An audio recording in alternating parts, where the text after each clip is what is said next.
Assalamualaikum warahmatullahi wabarakatuh. Hari ini kita akan membahas tentang perbedaan pertumbuhan dan pembangunan ekonomi. Ya, sebelum kalian belajar tentang perbedaan pembangunan dan pertumbuhan ekonomi, kalian harus tahu dulu konsep dari pembangunan ekonomi itu sendiri ya. Konsep pembangunan ekonomi pada dasarnya itu adalah nilai normatif yang berlaku pada diri seseorang. Maksudnya adalah pembangunan ekonomi itu pasti berpengaruh pada kehidupan seseorang sehari-hari dan ada sangkut pautnya dengan nilai-nilai dalam diri orang tersebut ya. Kalau pertumbuhan ekonomi itu konsepnya tidak seluas dengan pembangunan ekonomi. Nah, kenapa? Karena pertumbuhan ekonomi ini hanya fokus pada nilai-nilai yang berhubungan dengan keuangan. Contohnya, inflasi, kemudian saham, harga. Hanya kisaran di situ ya. Itu pertumbuhan ekonomi. Jadi, kalian harus tahu dulu nih konsepnya ya. Kalau sudah, di sini kalian bisa lihat ibu ringkas maksud dari pembangunan dan pertumbuhan. Di sini dibilang bahwa pembangunan ekonomi merupakan proses meningkatkan kesejahteraan masyarakat. Jadi kalau pembangunan ekonomi tujuannya itu adalah untuk meningkatkan kesejahteraan masyarakat. Dan pasti, jadi kalau pembangunan ekonominya itu naik, maka kesejahteraan masyarakat juga pasti ikut naik.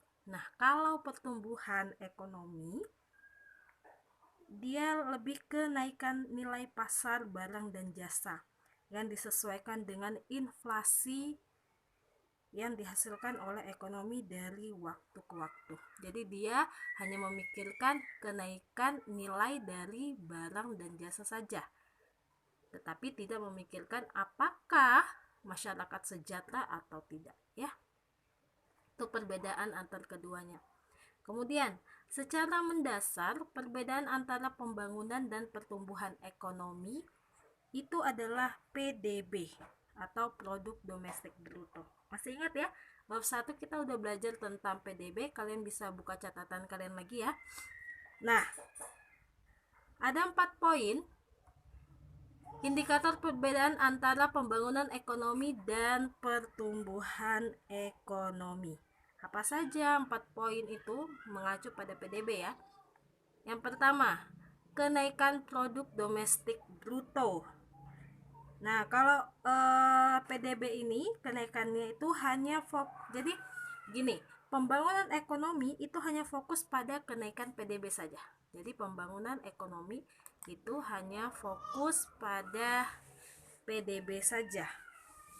Berbeda dengan pertumbuhan ekonomi, dia tidak terlalu menekankan PDB ini. Supaya kalian lebih jelas, kita next yang kedua, PDB dan jumlah penduduk. Maksudnya apa? Jadi kalau pembangunan ekonomi itu kan kaitannya erat dengan inflasi.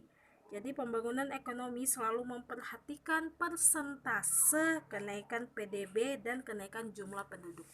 Jadi yang namanya pembangunan ekonomi itu dia memperhatikan nih persentase kenaikan PDB kita dari tahun ke tahun, kemudian persentase kenaikan jumlah penduduk kita dari tahun ke tahun itu pasti diperhatikan oleh pembangunan ekonomi.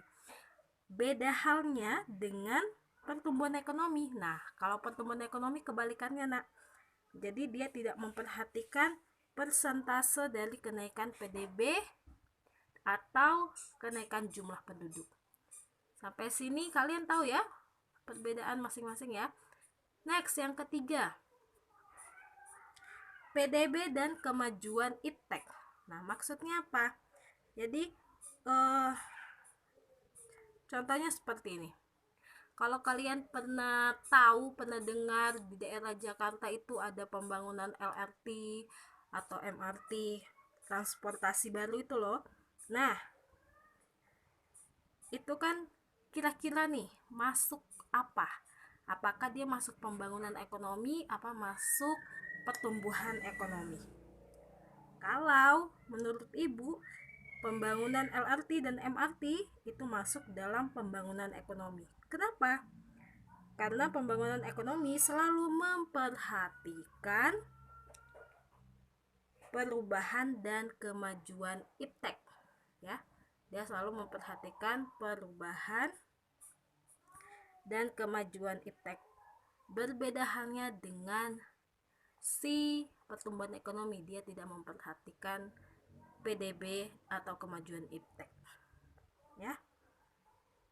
Lain halnya kalau misalnya nih harga tiket. Kalau harga tiket LRT dan MRT itu juga masuk dalam pertumbuhan ekonomi. Jadi kalau misalnya tadi Ibu bilang MRT dan LRT pembangunannya itu masuk dalam pembangunan ekonomi, tetapi untuk harga LRT dan MRT itu masuk dalam pertumbuhan ekonomi. Nanti Ibu jelaskan lebih lanjut ya. Nomor 4, PDB dan kesejahteraan rakyat. Nah, kalau ini sudah Ibu jelaskan di awal ya, kalau misalnya berbicara tentang kesejahteraan rakyat, pembangunan ekonomi selalu memperhatikan PDB yang naik juga diikuti dengan kesejahteraan rakyat atau tidak. Jadi kalau misalnya PDB-nya naik, itu harus dilihat apakah rakyat sejahtera atau tidak. Nah, itu kalau pembangunan ekonomi. Nah, kalau pertumbuhan ekonomi, dia tidak memperhatikan hubungan PDB dengan kesejahteraan rakyat. Jadi kalau PDB-nya naik, ya tuh naik aja, tetapi dia tidak memperhatikan apakah rakyat itu sejahtera atau tidak, ya. Itu kalau pertumbuhan ekonomi. Jadi dia hanya memperhatikan persentase kenaikan angka. Jadi bukan seperti pembangunan ekonomi, dia lebih memperhatikan kesejahteraan masyarakat dalam negara tersebut, ya. Nah, tadi yang masih soal yang ini tadi, yang contoh harga tiket LRT dan MRT. Jadi kalau misalnya nih, kenapa harga tiket itu dikatakan pertumbuhan ekonomi? Karena kalau misalnya kita mau nentuin nih sebuah harga barang dan jasa, itu harus diperhitungkan juga inflasinya, ya kan? Nah, tentunya supaya tidak merugi.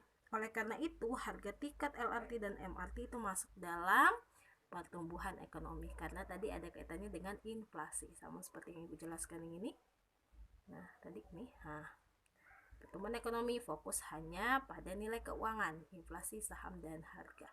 Jadi dia hanya fokus ke situ saja, ya. Oke, sampai di sini. Kalau ada yang mau ditanyakan bisa langsung wapri ke Ibu, ya.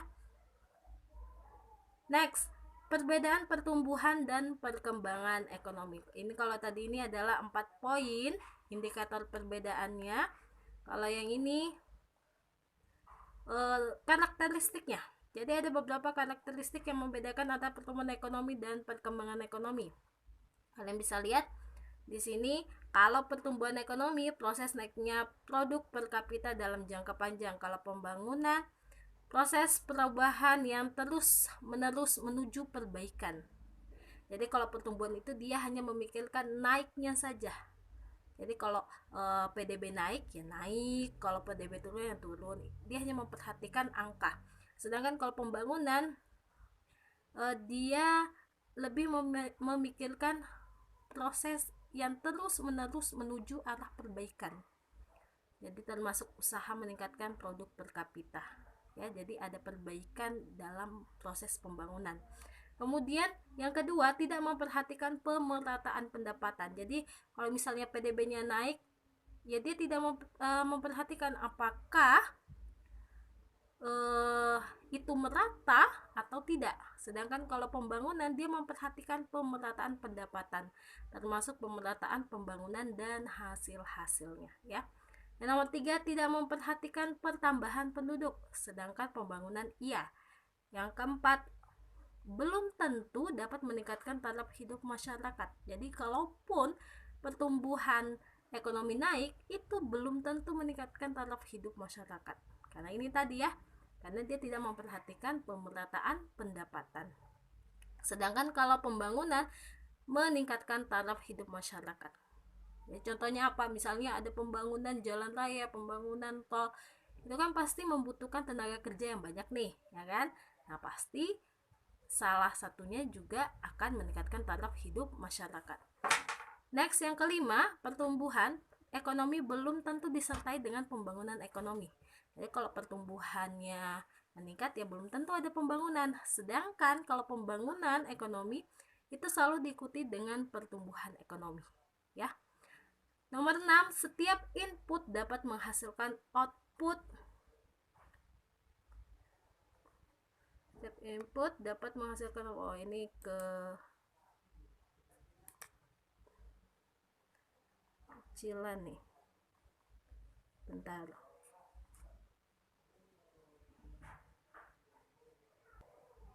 Oke, next ya. Tadi sampai ke 6. Jadi setiap input dapat menghasilkan output yang lebih banyak kalau pertumbuhan ekonomi. Sedangkan pembangunan ekonomi, setiap input selain menghasilkan output yang lebih banyak juga terjadi perubahan-perubahan kelembagaan dan pengetahuan teknik. Jadi secara garis besar pembangunan ekonomi itu sifatnya sangat luas, ya.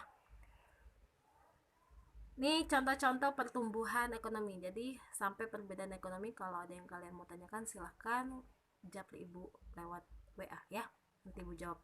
Nah, kalau mau lebih jelas lagi contoh-contohnya nih, contoh-contoh pertumbuhan ekonomi.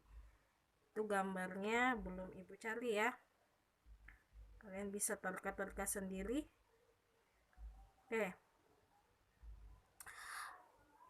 contoh-contoh dari pertumbuhan ekonomi yang pertama, penggunaan mesin untuk memproduksi barang pada suatu industri. Kenapa penggunaan mesin untuk memproduksi barang pada suatu industri termasuk contoh pertumbuhan ekonomi? Karena kalau misalnya nih ada mesin, maka jumlah produk yang dihasilkan akan lebih banyak dibandingkan produksi dengan cara manual kan. Jadi kalau misalnya kita memproduksi sesuatu atau memproduksi barang menggunakan mesin itu lebih efektif dan efisien dan lebih banyak dibanding kita kalau misalnya secara manual. Contohnya nih seperti industri kue kering. Kalau misalnya dahulu, kalau ibu-ibu kita nih, kalau misalnya buat kue itu kan diaduk dengan tangan, ya kan? Kalau mau ngaduk tepungnya itu pakai tangan. Nah, kalau sekarang itu sudah ada mixer, jadi lebih efisien waktunya, tidak lama lagi, tidak capek, dan jumlahnya pun lebih banyak. Kalau misalnya produksinya meningkat, maka pertumbuhan ekonomi juga meningkat. Itu kenapa dia masuk dalam contoh pertumbuhan ekonomi. Next, yang kedua, contohnya adanya perkembangan teknologi. Contohnya seperti ini, misalnya software nih.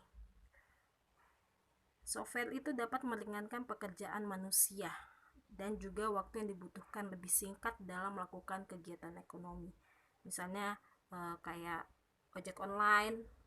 Nah, kalau ojek online itu kan dimanfaatkan sebagai teknologi, memanfaatkan teknologi ya. Kalau ojek online itu sebagai modal utama usahanya, itu masuk dalam pembangunan ekonomi ya. Masuk dalam pertumbuhan ekonomi.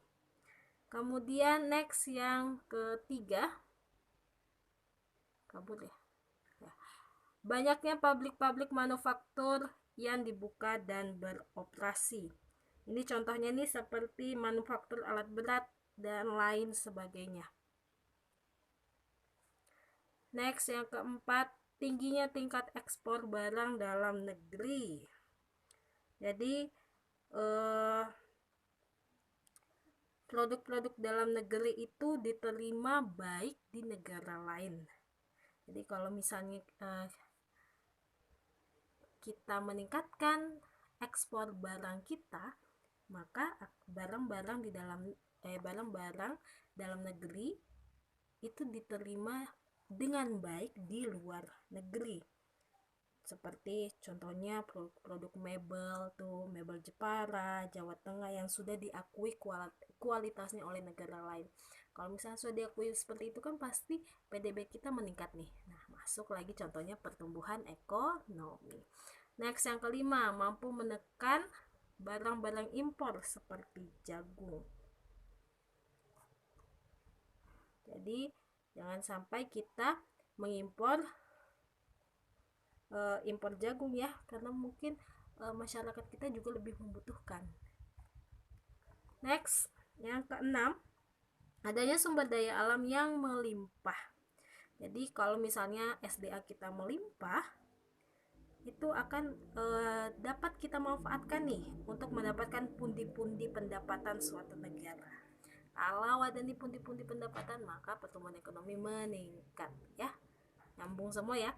Kemudian yang ketujuh, adanya perkembangan infrastruktur seperti jalan tol. Kenapa masuk? Kok nggak masuk pembangunan, Bu? Tar dulu. Kalau misalnya nih jalan tolnya bagus, maka pendistribusian barang bagus. Kalau distribusian barang bagus, maka pertumbuhan ekonomi juga meningkat ya. Yang kedelapan, terbukanya lapangan pekerjaan sehingga dapat mengatasi masalah pengangguran ya. Yang kesembilan, adanya pelatihan-pelatihan tenaga kerja. Jadi pelatihan tenaga kerja ini untuk meningkatkan keahliannya kalian tenaga kerja tuh, wawasannya juga, pengetahuannya juga, SDM. Karena kalau SDM kita berkualitas, maka produktivitas pekerja juga bisa meningkat ya. Yang ke-10, adanya pelatihan terkait kewirausahaan. Jadi maksudnya di sini adalah masyarakat itu jangan hanya mengandalkan untuk mencari kerja saja, buatlah lapangan pekerjaan. Nah, makanya ada namanya latihan kewirausahaan ya. Yang ke-11, adanya kesempatan di berbagai investasi. Jadi investasi ini didukung dengan kenyamanan dan keamanan dalam lingkungan investasi. Jadi harus ada lingkungan investasi yang aman, nyaman untuk kita berinvest ya. Yang ke-12, adanya kerjasama bidang ekonomi antar negara. Ya, kalau misalnya kerjasama ekonomi antar negara itu berjalan dengan baik, lancar, tentu kita akan dikenal baik juga oleh negara lain. Nah, itu juga bisa meningkatkan pertumbuhan ekonomi kita ya. Kemudian, kalau contoh-contoh pembangunan ekonomi itu seperti apa? Nah, ini seperti misalnya kalian membangun jalan yang rusak. Ya. Itu masuk dalam pembangunan ekonomi. Contohnya aja kalau misalnya nih di daerah-daerah kan itu banyak ya jalan-jalan yang rusak, daerah terpencil. Itu bisa tuh digunakan dananya untuk membangun jalan-jalan yang rusak di daerah-daerah terpencil itu. Supaya jalan itu kan merupakan akses bagi banyak orang untuk berpergian ya. Jadi kalau misalnya jalannya rusak ya terkendala juga dalam pembangunan lainnya. Kemudian yang kedua, membangun sarana peminjaman. Jadi kalau misalnya adanya badan keuangan yang bisa menyokong banyak aktivitas simpan pinjam di sebuah daerah, itu akan membuat masyarakat sejahtera juga ya. Kemudian next, yang ketiga, membangun sumber daya air yang bersih. Jadi menggalakkan sebuah mata air bersih itu digunakan oleh masyarakat agar membangun agar lancar dalam pembangunan ekonomi. Next, yang keempat, menyiapkan dan menambah lapangan pekerjaan. Jadi ada banyak jenis lapangan kerja yang bisa dibangun dan disiapkan dalam pembangunan ekonomi. Contohnya ini kayak misalnya menambahkan semua hal yang berkaitan dengan lahan perkebunan dan pertanian, di mana masyarakat itu ikut serta untuk bekerja di sana. Yang kelima adalah penyediaan fasilitas untuk komunikasi. Jadi bagaimana caranya pembangunan menara seluler itu bisa nyampe ke daerah-daerah, khususnya daerah-daerah terpencil, karena Kalau semua masyarakat di daerahnya itu mendapatkan jaringan yang bagus, maka berita-berita negara itu juga akan tersampaikan dengan cepat ya. Tapi kalau di Bontan jaringan sudah bagus ya, alhamdulillah. Kemudian yang ini maunya 6 ya. Yang keenam, melakukan penyuluhan SDM, sumber daya manusia. Kenapa harus dilakukan penyuluhan atau nama lainnya adalah pelatihan? Karena SDM kita ini banyak, tapi banyak yang belum terasah. Jadi harus adanya pelatihan-pelatihan sumber daya manusia, diasah keterampilannya, diasah pengetahuannya, diasah wawasannya supaya SDM kita berkualitas ya. Next. Yang ketujuh, penyediaan alat membersihkan lingkungan dan penghijauan. Kenapa ini penting juga untuk pembangunan ekonomi? Karena wilayah yang bersih, daerah yang bersih itu akan bebas dari berbagai macam penyakit. Nah, maka kalau misalnya kita terbebas dari berbagai macam penyakit, kualitas sumber daya manusianya juga tinggi, kemudian angka kematian juga akan menurun ya. Kemudian yang kedelapan, mendirikan layanan kesehatan. Ini juga perlu ya dibangun khususnya di daerah-daerah yang terpencil, karena layanan kesehatan itu sangat diprioritaskan. Contohnya seperti apa? Misalnya minimal lah sebuah dalam satu daerah itu ada posyandu dan puskesmas ya. Oke. Kemudian ini ada data pertumbuhan ekonomi tahun 2019 dan 2020. Ini Bu ambil dari nih Badan Pusat Statistik, kalian tinggal buka aja, searching di Google. Ini Bu ambil garis besarnya aja ya. Kalau mau lebih lengkap langsung searching di Google Badan Pusat Statistik. Nah, di sini bisa kita lihat data pertumbuhan ekonomi Indonesia triwulan 4 tahun 2019 itu tumbuh 4,97% year on year atau year on year dari tahun ke tahun. Nah, triwulan 4 tahun 2018 dengan triwulan 4 tahun 2019 itu ada kenaikan sebesar 4,97%. Sedangkan triwulan 3 tahun 2019 dengan triwulan 4 tahun 2019 itu adanya penurunan sebesar minus 1,74%. Nah, di sini sudah ada lihat ya, ini ADHK ini adalah atas dasar harga konstan, sedangkan ADHB adalah atas dasar harga berlaku.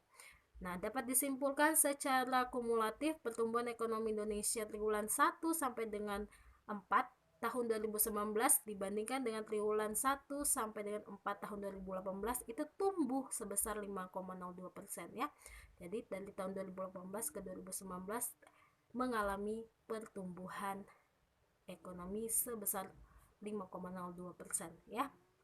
Di sini rinciannya kita bisa lihat ya, pertumbuhan ekonomi Indonesia dari tahun 2011 sampai tahun 2019 itu adanya penurunan dan kenaikan. Bisa kalian lihat ya sendiri ya, di capture kalau mau lihat. Next, di sini ada rincian nih, rincian struktur dan pertumbuhan PDB menurut lapangan usaha. Apa saja sih yang digunakan? Kayak industri itu naik, perdagangan, konstruksi, pertanian, sampai dengan pengadaan air ya. Bisa kalian baca sendiri. Kemudian ini adalah pertumbuhan PDB menurut pengeluarannya. Jadi bisa dilihat di situ pengeluaran dari pertumbuhan PDB. Kenapa bisa minus 1,74% ya ini? Kalian bisa lihat ya yang mana pengeluaran lebih tinggi. Oke, next. Tahun 2020 nih masa corona nih. Apakah naik apa turun? Ekonomi Indonesia triwulan 2 2020 terkontraksi 5,32%. Apa yang namanya terkontraksi? Yaitu terjadinya penurunan secara mendalam. Ya. Dilihat di sini triwulan 2 tahun 2019 dan triwulan 2 tahun 2020 adanya kontraksi atau penurunan sebesar minus 5,32%, sudah mencapai batas angka wajar ya kalau sudah minus 5,32%. Kemudian triwulan 1 2020 dengan triwulan 2 2020 itu juga minus 4,19% ya. ADHK dan ADHB-nya sudah jelas. Disimpulkan secara kumulatif pertumbuhan ekonomi Indonesia semester 1 2020 dibandingkan dengan semester 1 2019 terkontraksi 1,26%. Ini dikurangi ya. Di sini kalian bisa lihat pertumbuhan PDB menurut lapangan usaha tahun 2020. Ini pertama naik-naik aja, kemudian langsung minus semua, mulai dari pertanian sampai dengan transportasi dan pergudangan ya. Kalian bisa sendiri, bisa baca sendiri. Mau lihat datanya lebih lengkap di sini nih. Nih, Badan Pusat Statistik, searching aja di Google ya. Oke, sampai di sini penjelasan Ibu tentang pembangunan dan pertumbuhan ekonomi. Minggu depan kita ulangan ya seperti biasa ya. Sekian dari Ibu. Assalamualaikum warahmatullahi wabarakatuh.